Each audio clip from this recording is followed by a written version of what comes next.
من الشيطان الرجيم بسم الله الرحمن الرحيم كان الناس أمة واحدة فبعث الله النبيين مبشرين ومنذرين وأنزل معهم الكتاب بالحق ليحكم بين الناس فيما اختلفوا فيه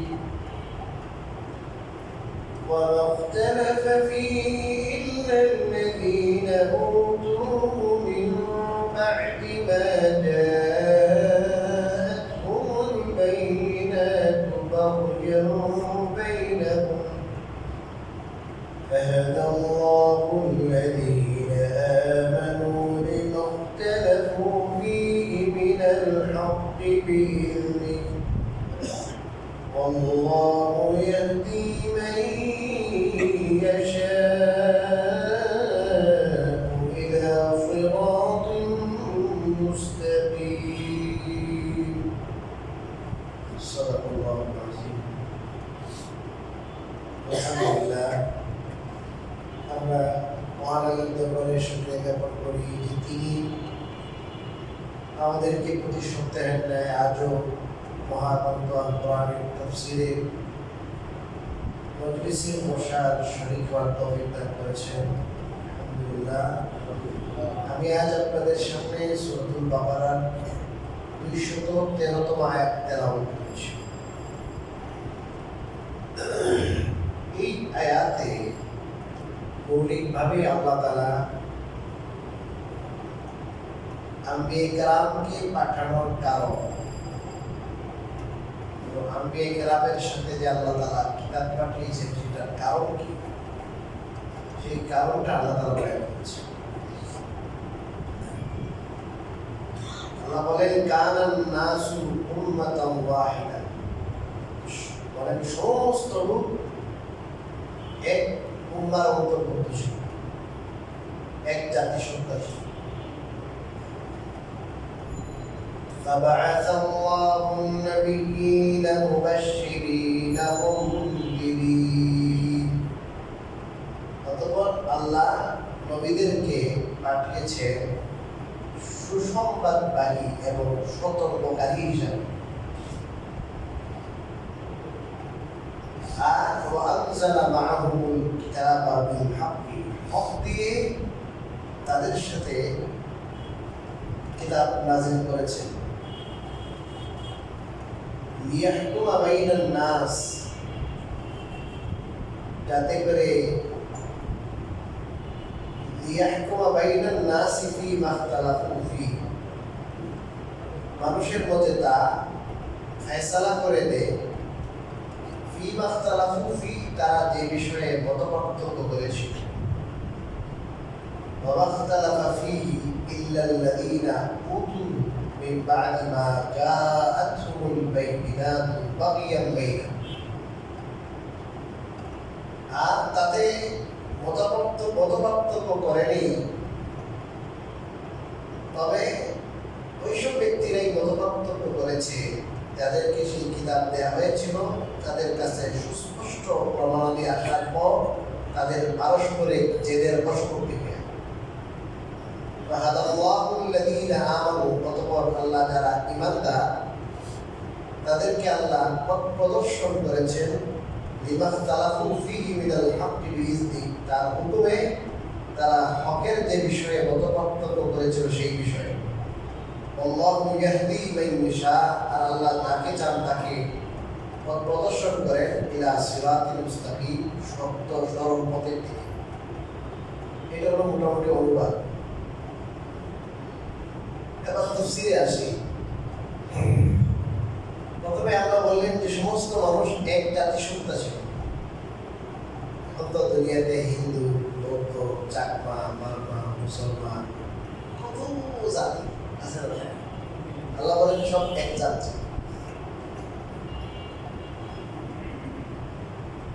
সংখ্যাগরিষ্ঠ মুফাসসিরিনে কেরামের মধ্যে একদম ছিল অর্থ হলো সবাই তাওহীদবাদী, কাফের পৃথিবীতে কেউ ছিল।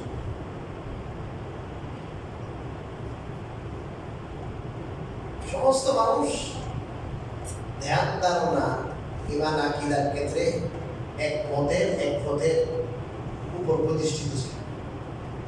আকীদার ক্ষেত্রে কোন ধরনের মতপার্থক্য ছিল।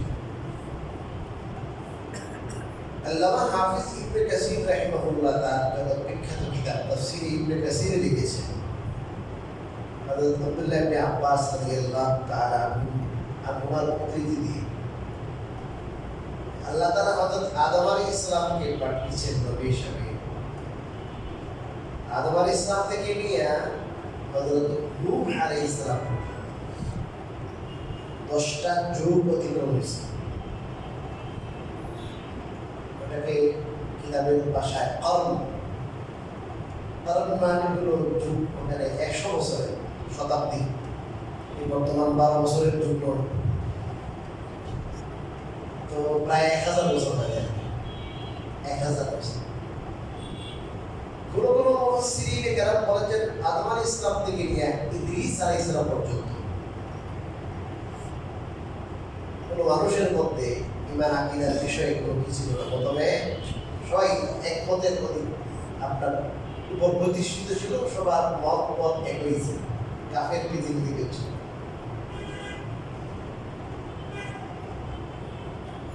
আদম আলাইহিস সালামের এক ছেলের ব্যাপারে ওই যে তার স্বার্থের উপর আঘাত আসা কাবিল, এর কথা বলা হয় যে সে আলাদা, কাবিলের কথা।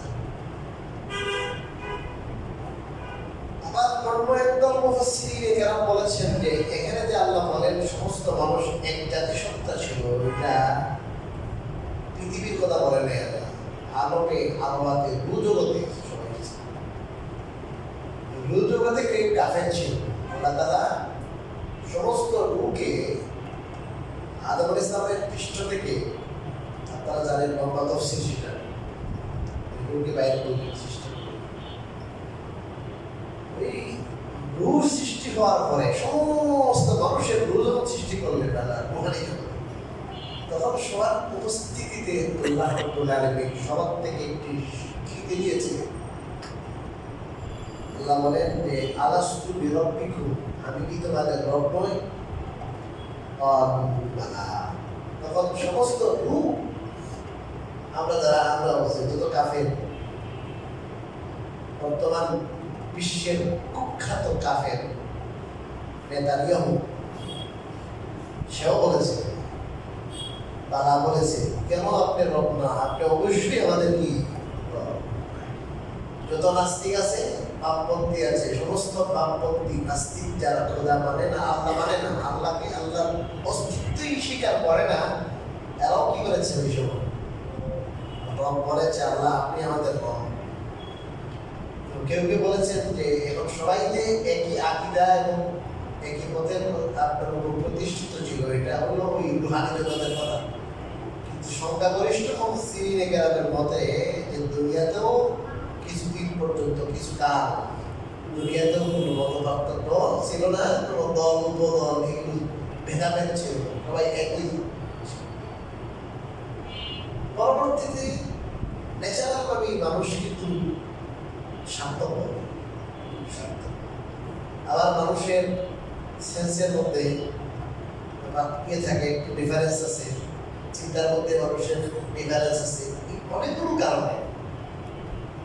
আর আরেকটা হলো মানুষের শাহওয়াত, খায়সাত। মানুষ যখন দেখে ধর্ম, আকীদা, বিশ্বাস এগুলোকে যখন মানে, তখন মানুষ তার মন চাই শুরু করতে পারে না। এই জন্য আস্তে আস্তে তো মানুষ তাদের ওই ইমানের যে পথ ছিল, আকীদার পথ ছিল, ওটা থেকে মানুষ আস্তে আস্তে বিচ্যুত হতে শুরু করে।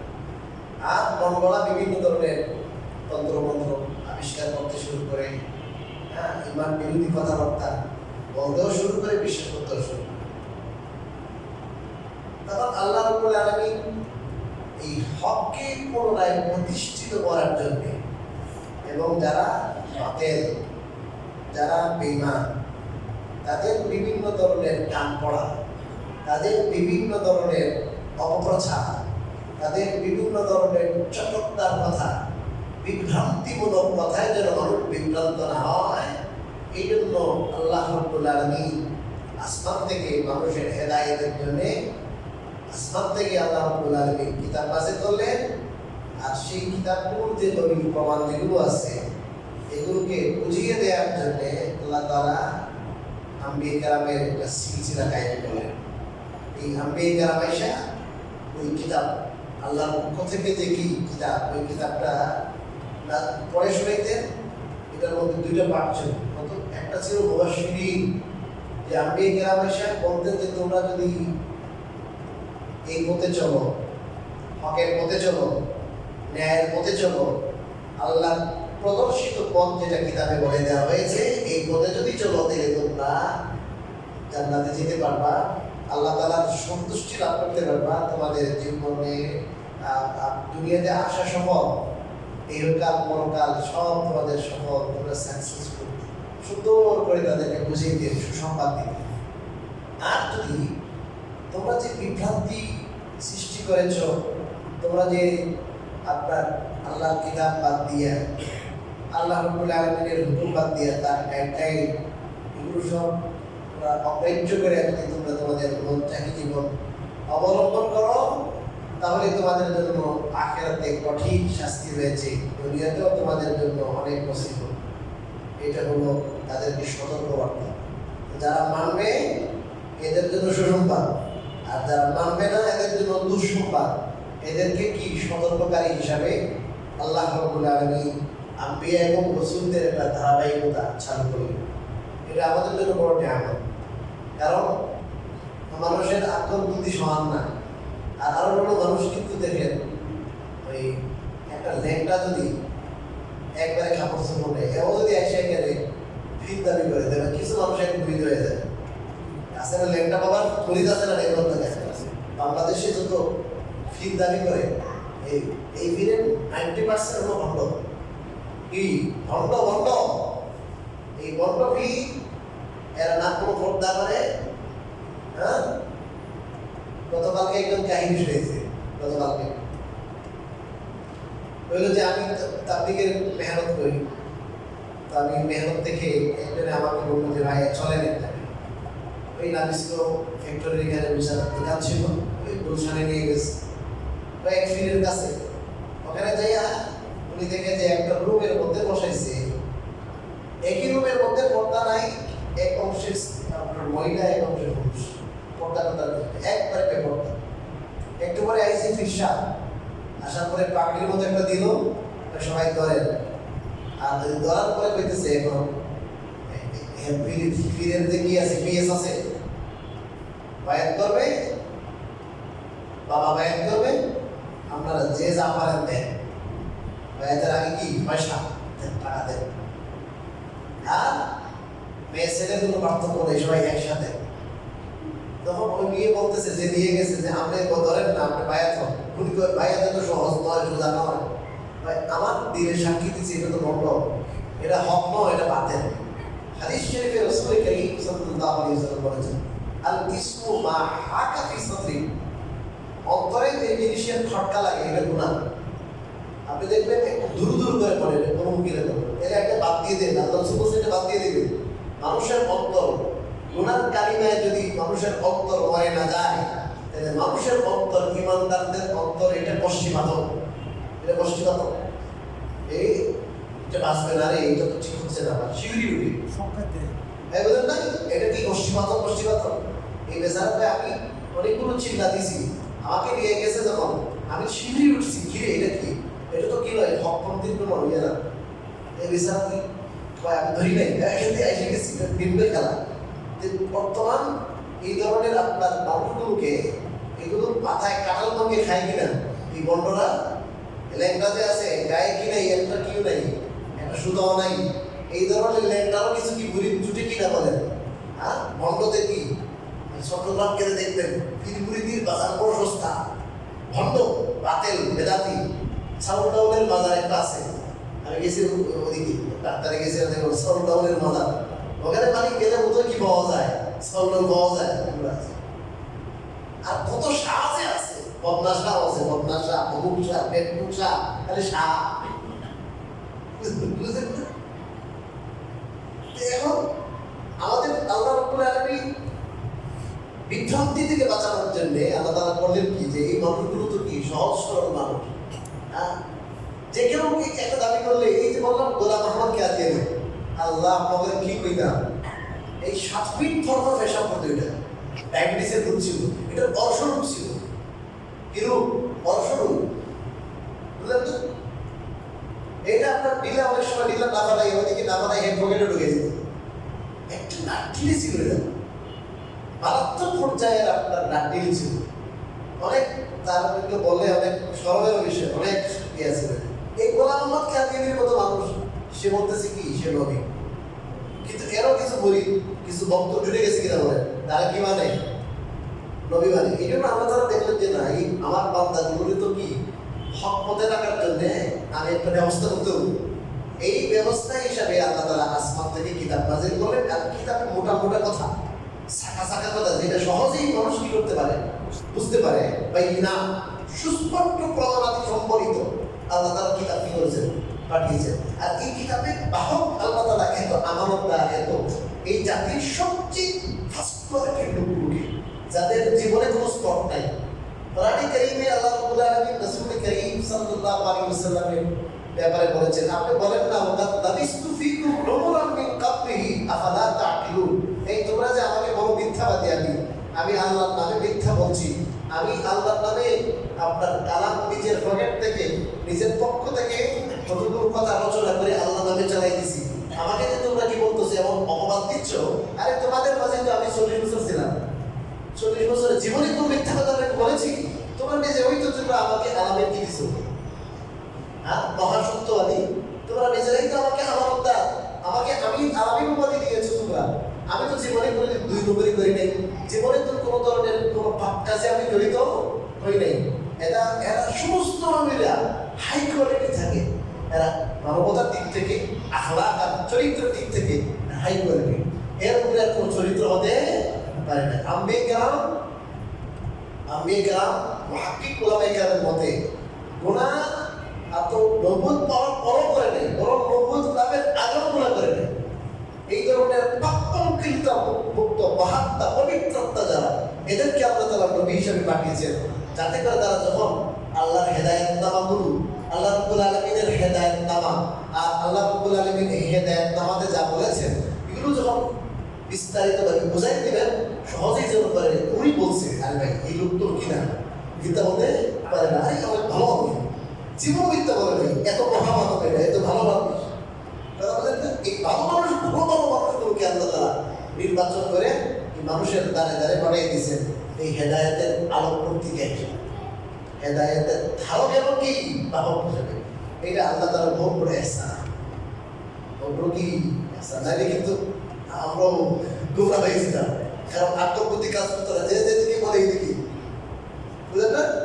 এই বলে আল্লাহ বলছেন ফাবাআসাল্লাহু নাবিয়্যিন মুবাশশিরিনা ওয়া মুনযিরিন। যখন দুনিয়াতে ইখতিলাফ শুরু হয়ে গেল, মতভেদ আর মতপার্থক্য শুরু হয়ে গেল, এবং আল্লাহ মানুষকে সিরাতে মুস্তাকিমের উপর যেন মানুষ চলতে পারে, এই জন্যই আল্লাহ আসমান থেকে ওহীর ধারাবাহিকতা আল্লাহ তাআলা চালু করলেন, আম্বিয়াদেরকে পাঠাইলেন মুবাশশিরিন সুসংবাদবাহী হিসাবে, ওয়া মুনযিরিন সতর্ককারী হিসাবে পাঠাইলেন, ওয়া আনজালা মা'হুল কিতাবা বিল হক। আর তাদের সাথে আল্লাহ তাআলা কিতাব পাঠাইছেন।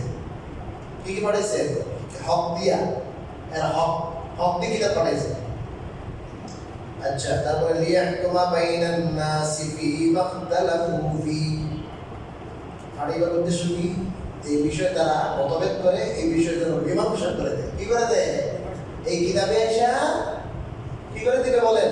কিতাবে মীমাংসা করে দিবে যে তোমরা যে বিষয়ে মতভেদ করতেছো, তোমরা বলতেছো এইটা এইটা ওইটা, এইসব না, এটাই ঠিক। এই কিতাবে এসে কি করবে বলেন? মীমাংসা করে দিবে। আজকে আমরা মীমাংসার অনেক কিছু বানিয়ে দিচ্ছি, কত তন্ত্র মন্ত্র মীমাংসা। আর এই মীমাংসা হবে আসমানি কি দেওয়া? কিতাবের দ্বারা। আসমানি কিতাবের দ্বারা মীমাংসা। আপনি আইন কোনটা বানাবেন? একটা মানুষ যদি কি করে না হক পাবে, অন্যায় ভাবে হত্যা করে, আপনার 10 জনের 10টা পায়, এর 20 বছরের জেল। এর 50টা ব্যাগ লাগাও, এর ফাঁসি দিয়ে দাও, কত কিছু কত মন। আল্লাহ বলেন কি আমি তো কি করে দিলাম? মীমাংসা। মীমাংসা আল্লাহ করে দিলেন, আল্লাহ আইন নাযিল করলেন, মীমাংসা করে দিলেন। যে আল্লাহ তাআলার মীমাংসা যেটা, এটা মেনে নিতে হবে। এই কোরআন আসছে আল্লাহ রাব্বুল আলামিনের পক্ষ থেকে, যে বিষয় মানুষ ইখতিলাফ করতে পারে, মতভেদ করতে পারে, আকীদার বিষয় বিশেষ করে, হুকুমের বিষয়ে, আহকামের বিষয় সব আছে এখানে। মৌলিক বিষয়, মূল বিষয় হলো আকীদা। আকীদা ছাড়াও যত বিষয় মানুষ মতভেদ করে, সমস্ত বিষয়ের ফয়সালার জন্য আল্লাহ কি করছেন? হ্যাঁ, এখানে তো কথা লম্বা হয়ে যেতেছে। কতগুলো ফলে এই শাখাগত কতগুলো বিষয় আছে, যে সমস্ত বিষয়ে কত পার্থক্য, এটা নিন্দনীয় নয়। কি নয়? নিন্দনীয়। যেমন ইমাম মালিক, ইমাম আবু হানিফা, ইমাম শাফি, ইমাম আহমদ ইবনে হাম্বল, আরো ইমাম ছিলেন। 4টি মাযহাব না, আরো মাযহাব ছিল, কিন্তু আল্লাহ রাব্বুল আলামিনের কুদরতি ফয়সালা যে এই 4টি মাযহাবই থাকবে।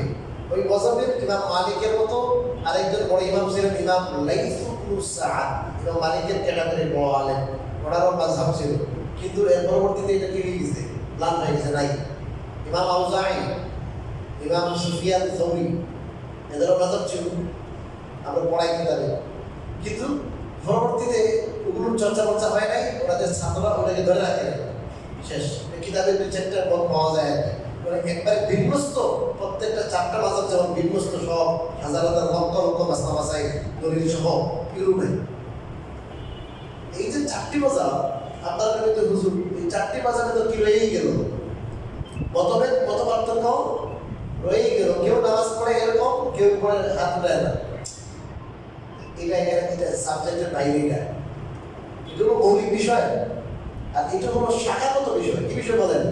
শাখাগত বিষয়। ফলে এই বিষয়, শাখাগত বিষয়, ইবাদতের বা বিভিন্ন বিষয়ের পন্থা কি হবে, তরিকা কি হবে, এবং সাহাবাদের মধ্যে ইখতিলাফ ছিল। সাহাবাদের যুগে আপনারা যদি যারা একটু জ্ঞানী আপনারা পড়বেন, ইমাম তিরমিজির কিতাব আছে, ৬৬টা হাদিসের প্রসিদ্ধ কিতাব, এর মধ্যে অতীব গুরুত্বপূর্ণ কিতাব ইমাম বুখারীর হাতে করা সাক্ষী। বরং ইমাম বুখারী বলছেন, এই ছাত্র ইমাম তিরমিজি, ইনি তো বলেন আমার থেকে শিখেছে, বরং আমি তো তার থেকে, উনি যতটুকু আমার থেকে না ফায়দা নিয়েছে, আমি ওনার থেকে বেশি ফায়দা নিয়েছি। ইমাম তিরমিজি ওনার কিতাব আছে, ওই কিতাবে প্রত্যেকটা অধ্যায়ের মধ্যে উনি যে হাদিস আনছেন, হাদিসের পরে উনি বলছেন এই হাদিস অনুযায়ী আমল করেছে অমুক অমুক অমুক সাহাবাদের নাম, একাধিক সাহাবায়ে কেরামের মত। এরপরে আরেক অধ্যায় নিয়ে আসছেন এর উল্টা, ওখানে আরেক হাদিস পুরান দলিল, আরেক সাহাবাদের দলিল, পরে এই হাদিস অনুযায়ী অমুক অমুক সাহাবাদের আমল। তো দেখা যায় প্রায় জায়গায় এই ইখতিলাফের বিবরণ দিতে যায়, মতভেদের বিবরণ দিতে যায়, ইমামদের নাম মালিক, শাফি, আহমদ ইবনে হাম্বল, এদের নামের আগে উনি সাহাবাদের নাম কি করেছেন? বুঝা গেল ওই ইমামরা এসে নতুন করে মতভেদ কি করে নাই, কথা বলে না কেন, সৃষ্টি করে নাই। মতভেদ সাহাবাদের যুগের থেকে কি বুঝতেছে বলেন, চলে আসছে। এটা মারামারি কি না, কারণ এটা দ্বন্দ্বে, এটা অত্যন্ত ভেরি ইম্পর্টেন্ট টপিক, এবং এটা বুঝাইতে কি লাগবে, 1-2 ঘন্টা সময় লাগবে, কিন্তু আমি কেমন এই অল্প সময় বুঝাই, সময় তো শেষ হয়ে গেছে। তো মৌলিক কথা যেটা, ইমানের বিষয়, আকীদার বিষয়, যেখানে সুস্পষ্ট কি আছে, কোরআন হাদিসের বার্তা আছে, এটার উল্টা করার কোনো কি নেই, অপশনই নেই, সুযোগই নেই। এখানে যদি কেউ মতভেদ করে, এটা তার মন চাই হবে, এটা বাতিল, এটা গুমরাহি, এটার কারণে অনেক সময় মানুষ ইমান থেকে কি হয়ে যায়, বের হয়ে যাবে। আর ইমানের মূল বিষয়গুলো, মৌলিক বিষয় যেগুলো, ওগুলোকে সব ওগুলোতে সব একমত থাকার পর কতগুলো ইবাদতের বিষয় বা অন্যান্য কিছু বিষয়, শাখাগত কি পদ্ধতিগত বিষয়, যেখানে শরীয়তের মধ্যে একাধিক কি আছে, বৈধ পদ্ধতি আছে, সেখানে যদি কেউ এই মতভেদ করে দলিলের মাধ্যমে, সেই মতভেদটা কিনা গুমরাহি না, বরং এই মতভেদের সাপোর্ট আল্লাহ রাসূল নিজে কি করছেন বলেন না, মতভেদ দিয়েছেন। আল্লাহ রাসূল সাল্লাল্লাহু আলাইহি ওয়াসাল্লাম বলেছেন, মুস্তাহিদ যখন এই সমস্ত বিষয়ে ইজতিহাদ করে, যার ইজতিহাদের যোগ্যতা আছে, ইজতিহাদ করে যদি যে সঠিকটা উদ্ধার করতে পারে, তাহলে তার সওয়াব হবে কয়টা? 2টা। আর যদি উনি ইজতিহাদ করতে যায়, তার যথাযথ যোগ্যতা সাপেক্ষে উনি ইজতিহাদ করে, ইজতিহাদ করতে যায় যদি এই মাসালার ভুল হয়ে যায়, মানে আল্লাহর এলেমে যেটা আছে উনি ওই মাসালা দিতে পারে নাই, ওনার ইজতিহাদে, ওনার গবেষণায় কি হয়ে গেছে, কোরআন হাদিসে উনি গভীর গবেষণা চালিয়ে একটা মাসালা বের করেছে, কিন্তু এই মাসালাটা আল্লাহর এলেম অনুযায়ী কি হয়েছে বলেন, ভুল হয়েছে। আল্লাহ রাসূল বলেন ওনার একটা কি হবে, সওয়াব হবে। এটা বুঝতে পারলেন যে দস্তখত করে দিয়েছেন আল্লাহ রাসূল, এটাও ঠিক ওটাও ঠিক। একজনের 2 সওয়াব, একজনের কি সওয়াব, 1 সওয়াব। কথা বুঝতে পারেন নাই? ওটা হক আর না হকের কি নয়, ইখতিলাফ। হক বাতিলের ইখতিলাফ নয়, ইমামদের ইখতিলাফ। শাখাগত মাসলা চাইলে যে ইখতিলাফটা এটা হক বাতিলের ইখতিলাফ না, এখানে যে ইখতিলাফটা এটা মৌলিকভাবে কিসের ইখতিলাফ, ঈমান আকীদার কি ইখতিলাফ। وما اختلف فيه الذين أوتوه من بعد ما جاءتهم البينات بغيا بينهم। এই যে আল্লাহ কয়ে দিছে এরা যে ইখতিলাফ করেছে, এদের কাছে সুস্পষ্ট প্রমাণ আসার পর, কিতাব আসার পর ইখতিলাফ করেছে। তারা কেন করেছে ইখতিলাফ? এদের পারস্পরিক জেদের কারণে। তো ইমামরা যে ইখতিলাফ করে এদের জেদের কারণে ইখতিলাফ করে না, উনি মনে করে এটা হক, এটা আল্লাহর নির্দেশ। প্রত্যেকে যার যার হাওসালা অনুযায়ী, যার যার এক্সপেরিয়েন্স এবং যোগ্যতাকে ব্যবহার করে আল্লাহর দিকে গভীর মনোনিবেশ করে। কোরআন সুন্নাহ উনি একবারে গভীরে তিনি ডুব দিয়া মাসলা আহরণ করে উনি মনে করেন আমি যেটা বলছি এটাই খুশি। কথা বুঝেন না? হককে পাওয়ার জন্য উনি পরিশ্রম করে, এই পরিশ্রমের নাম হলো ইজতিহাদ। এখানে জেদ নাই কি নেই, বরং ওনারা বলেন যে ভাই যদি কখনো যদি আমার বুঝে আসে যে না আমার আগেরটা কিনা। ইমাম আহমদ ইবনে হাম্বল রাহিমাহুল্লাহ আলাইহি বাজারের মধ্যে অনেক মাসালা একাধিক মত আছে, নিজেরই বুঝেন না। ইমাম আবু হানিফা রাহিমাহুল্লাহ ইন্তেকালের 3 দিন আগে মাসালা থেকে রুজু করছে। কি করছে? রুজু করছে, মানে আমার আগের মাসালা এটা কি না, আমি 3 দিন আগে ইন্তেকালের 3 দিন আগে রুজু করছি। মানে ওই ইমামরা হকের এত বেশি হকের অনুসরণ করে যে যখনই উনি চিন্তা করে গবেষণা করতে থাকে, আগেরটা উনি বুঝে যে আগেরটা তো ঠিক ছিল না, ওইটাই বোধহয় বেশি ঠিক, ওই আগেরটা ভালো। বুঝার জন্য তারা জ্যাদ করছে না, ওনারা সবসময় হক কি চান, যে দলিল প্রমাণের আলোকে কোনটা বেশি কি সঠিক, ওইটা কি করেন অনুসরণ। এরাতে হককে এমন করে কিসের কারণে কথা বলেন, আল্লাহ বলছেন জেদের কারণে। বুঝা গেল ইমামদের ইখতিলাফ, ইমামদের মতভেদ এটার অন্তর্ভুক্ত। কথা কি ক্লিয়ার করতে পারলাম? فهدى الله الذين آمنوا لما اختلفوا فيه من الحق بإذنه। আল্লাহ রাব্বুল আলামিন যারা ঈমানদার, কিতাব নাযিল করার পরে 2 ভাগ হয়েছে আল্লাহর হুকুমে। আল্লাহ রাব্বুল আলামিন ঈমানদারদেরকে কি করছে? হেদায়েত দিয়েছে। যে বিষয়ে তারা ইখতিলাফ করত, মতভেদ করত, যাদের ঈমান আছে আল্লাহ রাব্বুল আলামিন এদেরকে কি দিয়েছেন? হেদায়েত দিয়েছেন। আল্লাহু ইয়াহদি মান ইয়াশাউ ইলা সিরাতিল মুস্তাকিম। আল্লাহ যাকে চান তাকে সিরাতুল মুস্তাকিমের কি করেন? কি হেদায়েত পথ প্রদর্শন করেন। আল্লাহ রাসূল তাহাজ্জুদের সময় উঠলে দোয়া করতেন যে আল্লাহ মানুষ যে বিষয়ে মতভেদ করে, আল্লাহ আপনি তো মানুষের প্রতি বিমর্ষা করেন, আপনি মানুষকে সর্বপথ দেখান, আপনি আমাদেরকে সর্বপথ দেখান, হেদায়েতের পথ দেখান, সর্ব হেদায়েতের পথে রাখেন। আল্লাহ রাসূল তাহাজ্জুদের সময় কি করতেন? এই দোয়া করতেন। একটা দোয়া আছে, আল্লাহুম্মা আরিনাল হাক্কা হাক্কা, ইয়া আল্লাহ হক যেটা এটাকে হক হিসাবে আমাকে দেখান, সত্য হিসাবে আমাকে দেখান যে এটাই সত্য। ওয়া আরিনাল বাতিলা ওয়াত্তুবনা ইত্তিবা, শুধু হক হিসাবে আমি জানলে হবে না, হক দেখলে হবে না, বরং আমি যেন এটার অনুসরণ। অনেকে আছে হক জানে কিন্তু মানে না, না আল্লাহ যেন হককে হক জানতে পারি আর হক মানতেও পারি। আর ওয়ারিনাল বাতিলা বাতিলা, আর হক বাতিল এটাকে যদি আমি বাতিল হিসাবে দেখি এটা বাতিল, আর ওয়ারজুকনা ইসতিনাবা, এবং এটা থেকে যেন আমরা বিরত থাকতে পারি। এই তৌফিক আপনি আমাদের দান করেন। অনেকে বাতিল বুঝার পর বাতিল থেকে সরে আসতে পারে না, মামলেট পেশা পদ ইত্যাদির কারণে। ভাই এতদিন ছিলাম এই দলে, কেমনি কি হবে বেরোয় বুঝেন নাই কথা।